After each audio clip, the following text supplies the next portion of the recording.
My name is Keith, amateur radio operator W0NX.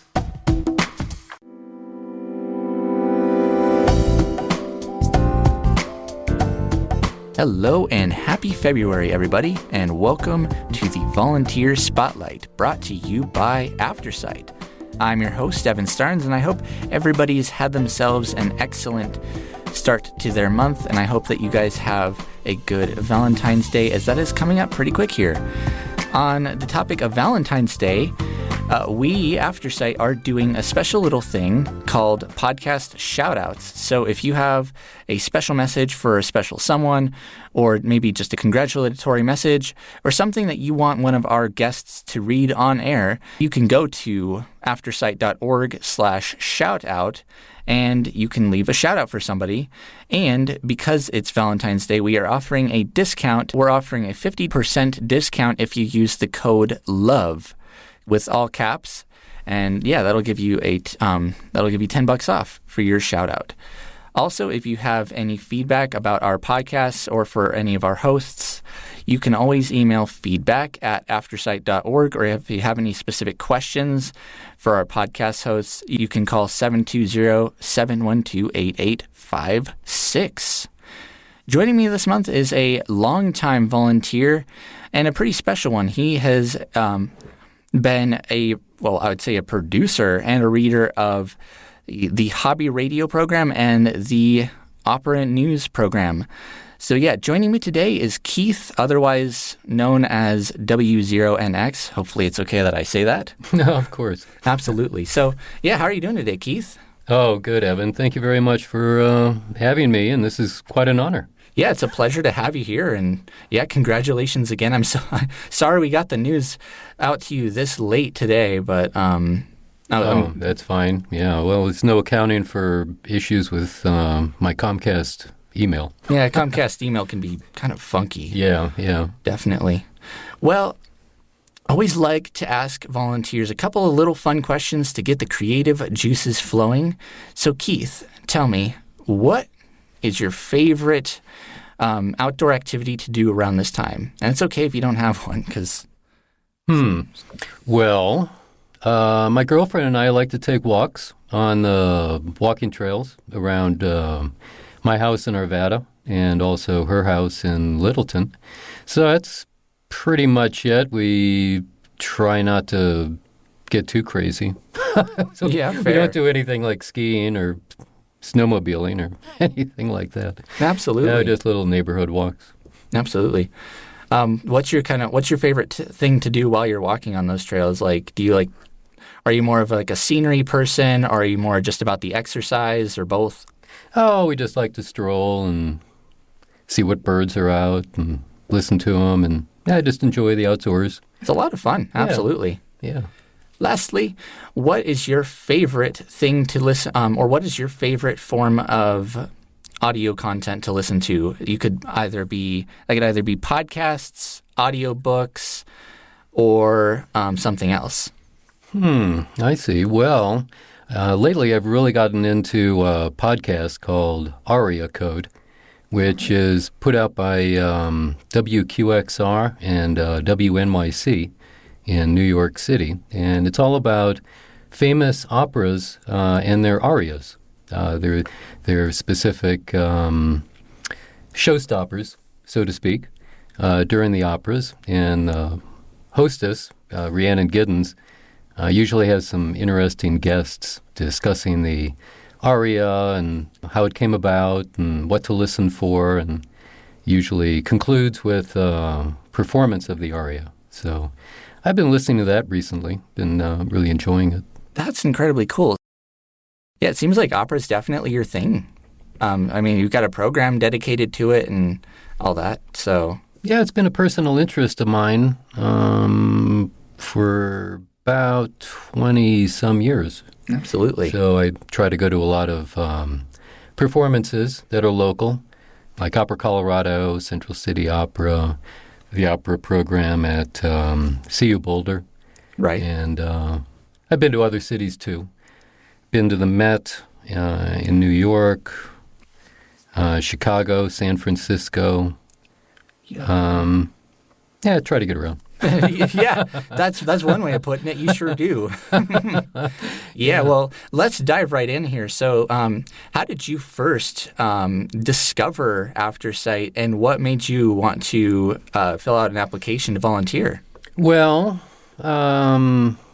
this is probably ancient history. I was looking for volunteer opportunities in the late 90s.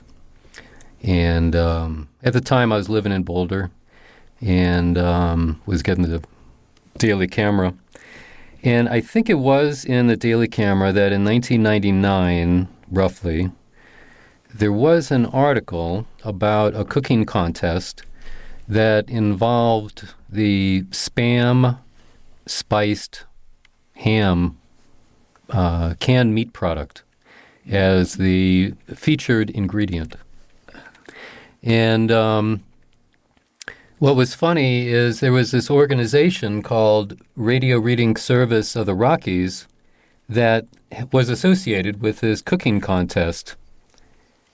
And I thought this was the funniest thing, was a cooking contest around Spam. Yeah. And I thought, I wonder if they are looking for volunteers.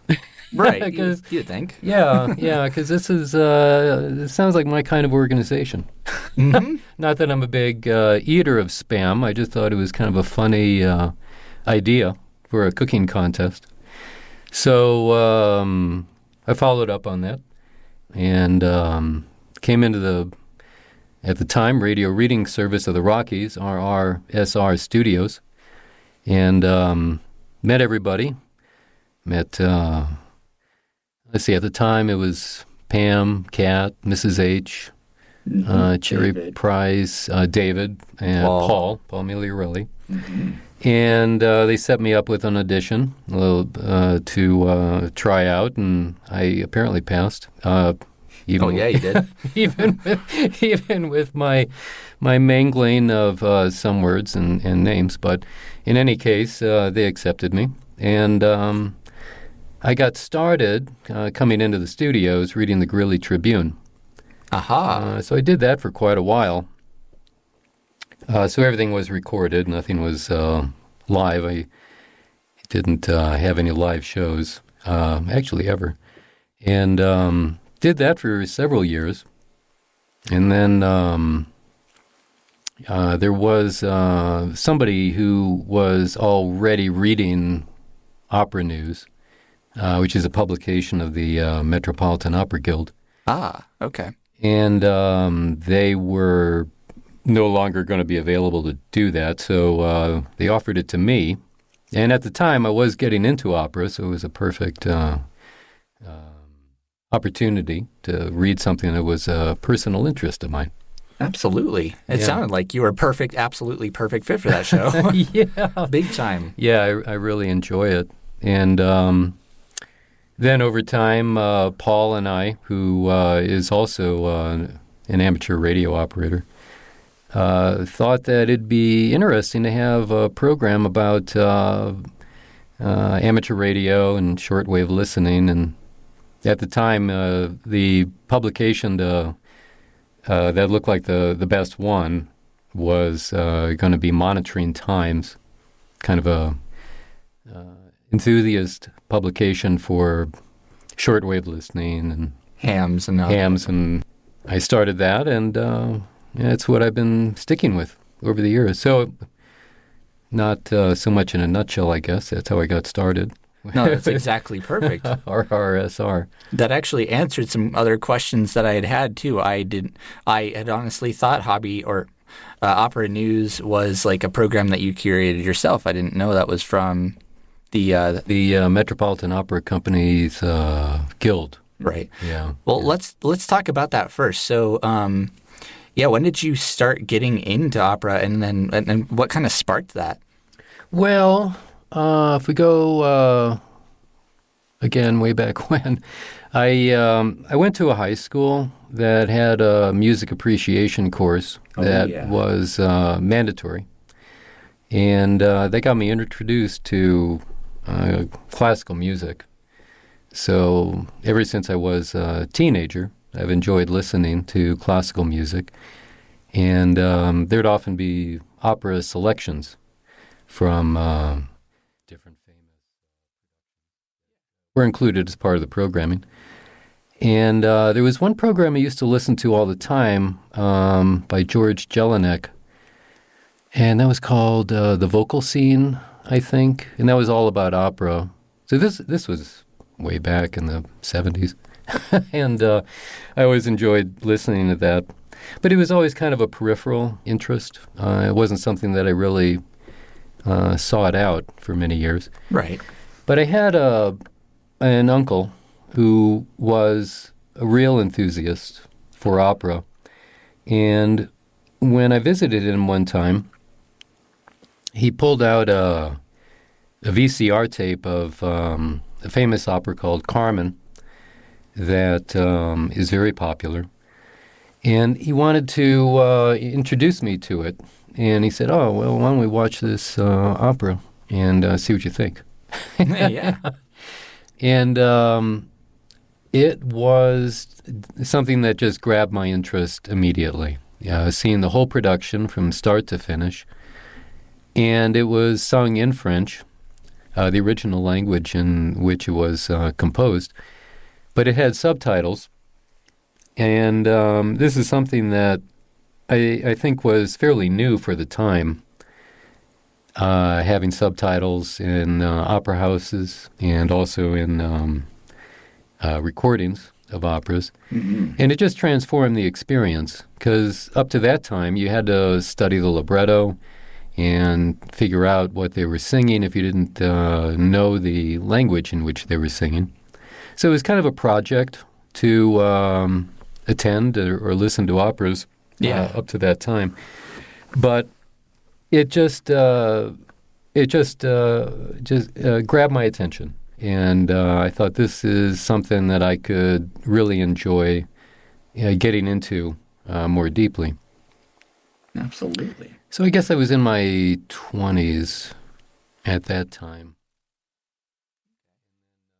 And thereafter, I began to seek it out. When I got back home and began to go to local productions and got familiar with the different companies that I could attend in person around here, and then in other cities. Sometimes I'd go on business trips and get to hear maybe one as a bonus or something like that. Yeah, exactly. If I had some free time, I'd see what was going on in the area. And absolutely. Yeah. Well, what was like, if you could tell me, what was the most notable opera you ever attended? Well, I have to say that seeing the complete Ring cycle by Richard Wagner. Whoa. Now, this was not necessarily in person, but it was a theater simulcast of a live production at the Metropolitan Opera in New York that they still do now. They simulcast select productions during the season in movie theaters around the world. And at the time, I was seeing these whenever they were available. And one of them was the full 4-part series of the Ring cycle. And it was a new production. It was a very exciting production. But all told, that's roughly 16 hours to see the whole Ring cycle. And I kind of consider that a significant achievement, finally seeing the complete Ring cycle. Absolutely. That's actually a really good performance. And I think that's one of those performances, and I'm sure there's plenty more out there, but it's one of those where you can just listen to the music to kind of easily be able to discern what's going on scenic-wise. Like, correct me if I'm wrong, but there was a magic fire at one point that had a very that was the one that stuck out to me most, is it had a very distinctive melody behind it, and you could tell it was a fire, and you could even hear the roaring of the fire and like of the flames kind of beginning through the orchestra, and it was definitely an experience. Yeah, isn't that incredible? It is incredible how a composer can produce music that has such a clear response. There's a in the term audience. for it, Yes. and I'm sure plenty of people are like screaming it in the audience or whatever. But there's an astonishing amount of things that you can do with just audio alone, which is actually a great segue into our next topic here. You're definitely, obviously, an amateur radio operator. How long have you been an amateur radio operator, and what got you into amateur radio in the first place? Well, again, this goes into the deep past. It's fun. We got to do it. Again, at this high school that I went to in St. Louis, where I grew up, they had a radio club, and they actually had a physical radio shack. Oh, neat. Yeah, it was so cool. The school was on the grounds of a former farm in St. Louis County. Mm-hmm. And I think that this shack used to be a little storage building, or maybe it's where the chickens lived. Oh, gotcha. Or something like that. But it was a funny little shack. And they, over time, I guess maybe some administrators and students, maybe in the 60s, decided to turn it into a real Radio Shack with some really cool vintage gear in it. And they had a little radio tower, a push-up, extendable radio tower with a tri-band, or for those who aren't familiar, an antenna on the top, which you could rotate and point where you wanted your signal to go. Wow. And Right. they had an active small group of students who were participating in the radio club. And this just looked thrilling to me. And I got into the radio club, got involved, and they had an advisor, kind of a faculty advisor, but he wasn't on the faculty. But he was a man who worked for a TV station in St. Louis who was a ham, and he every week called the radio club to order in our little shack. And we would have little projects that we would work on, like little things that he would show us how to construct. And we'd play with Morse code, play with the radios. And I just really got into that.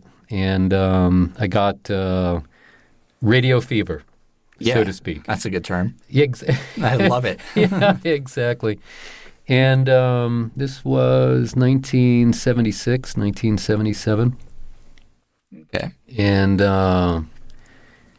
at that time, you could get the entry-level license by taking a little test and also demonstrating your proficiency in receiving and sending Morse code with this advisor who was an elder ham. Who came in and supervised us. So he administered the test after I'd done some studying, and did our little theory test and our little Morse code test, and I passed, and I became a WB0YPO. Oh, wow. /N for novice. At the time, you only had this introductory license for a short amount of time, and they encouraged you to upgrade and get a more sophisticated license that required more studying of theory and Morse.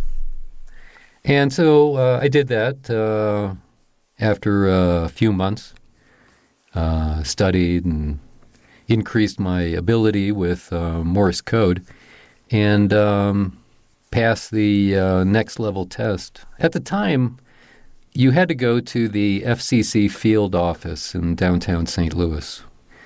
And you had to, this only happened a few times a year, that you could take a test. So there was a written test, and you had to do things like draw diagrams of an amplifier circuit, or what would you do for this kind of modulation? And you had to make the schematics by hand. Oh my gosh. And then there was also a receiving and sending test for Morse code at a much higher speed than for the original license that I took.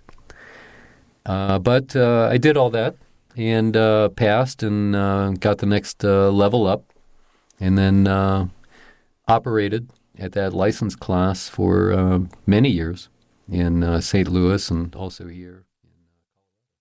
Absolutely. And then later on, I finally upgraded to the highest license class, and at that license class, I was able to apply for this shortened call sign that I currently have, W0NX. Yeah, I'd wondered about that because I'd noticed most people's call signs are usually 5 characters, sometimes more. But yeah, yours had been particularly short, which struck my attention. Yeah, it's known as a 1x2, and you can get those when you're an extra. And I was watching what call signs were becoming available with the FCC over time, and saw that one had come up. It used to be, I think, the Eastern Iowa DX Association, but they released it at some point, and then I jumped on it. It's a lot faster in Morse code than my original call, and sure. I operate with Morse code much of the time, and my original call was super long. Oh yeah. So the new 1x2 worked out a lot better. Okay. That's really cool. And I didn't even think about Morse code because it seems nowadays that they don't really prioritize.